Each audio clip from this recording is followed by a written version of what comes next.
just talked like my dad. It is an offense, but okay.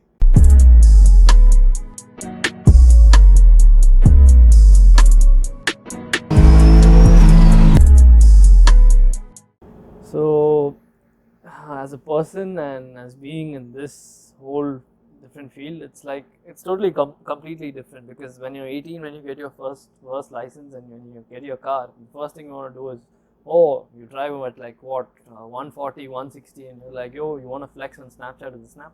But that's not really what life is, honestly. I mean, it's a phase everyone goes through. You can do it. I'm not saying you can't do it. It's your life. You can do it. But there's more than that to it. Because back when you're 18, you just want to touch the high speed, and you want to flex. Oh, I did this, I did that. You know what? I raced with this guy. But the more when you get mature, you know that you can do it, but you're really not into it. You're like, yeah, okay, big deal. As a person, for me, I'd say that I was, I still am a bit. I was short-tempered. I was very hyper.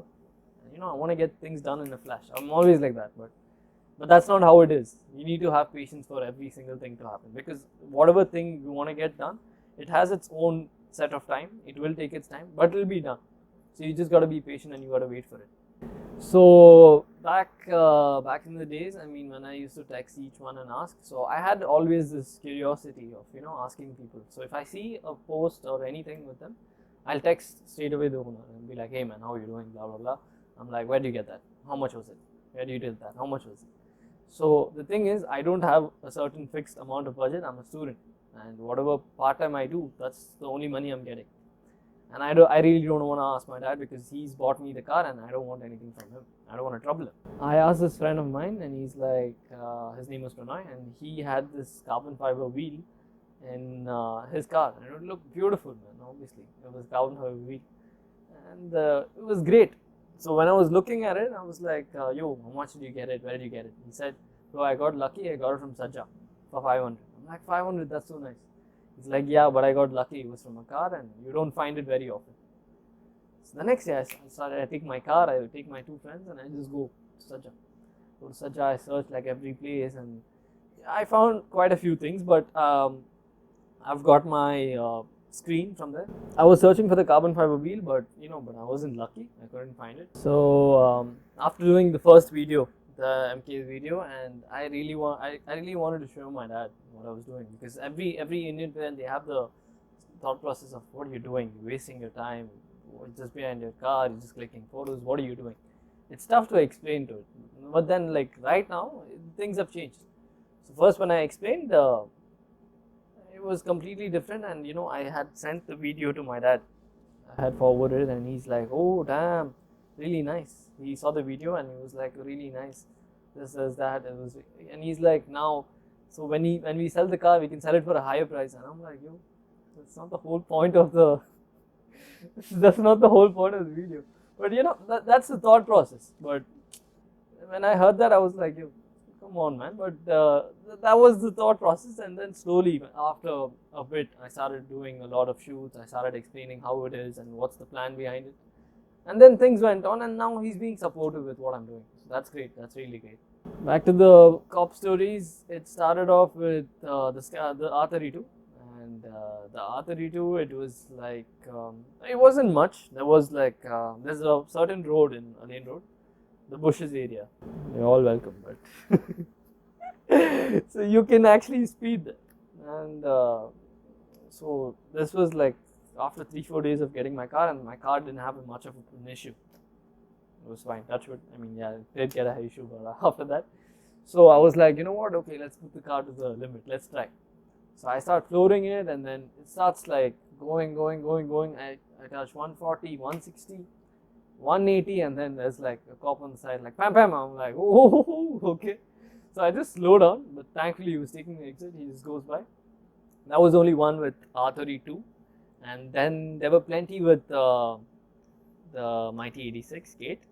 So with Gate, it's like this was all after the mods and stuff. So I was stopped next to Kubaba bus station, and I was waiting for a friend to pick him up. And I was just like stopped on the road, like next to the site, and the cop comes from the back and he's like, pam pam, put my window down. I'm like, Assalamu alaikum. So he goes like, nice car, give you 10,000 fine. So I'm like, it's okay, I'll leave now. and and there were plenty of incidents. And then like even the first, yeah, back to this, yeah, the second week of getting the car, the same bushes area. I was unlucky back then. So I started speeding, and luckily there was a mobile radar right when I started speeding. So I think I got clicked at like maybe more than like 120 to 130. So it was a small fine. I just got 600. But you know, the fine thing goes back to my dad. So I was like, he gets a message, and the next day when I'm in uni, he's like, dear, if you're taking the car and you get a fine, next time I'll take the car and I'll just drop it at the garage and I'll sell it off. Please don't drive the car. The same week, I think this incident happened on Tuesday, and Thursday it was a night out with the boys. I was coming back from a friend's place at JLT, and the Oud Mehta exit, the road changes from 80 to 60. So I was on 80, and then like I was going, and I was pretty sleepy as well. So there was this dude flashing me from back, and I was like, you know what, screw it. I just like, you know, accelerated and I turned the steering, but right in front of me was a camera, and just like boom, and I was like, holy shit.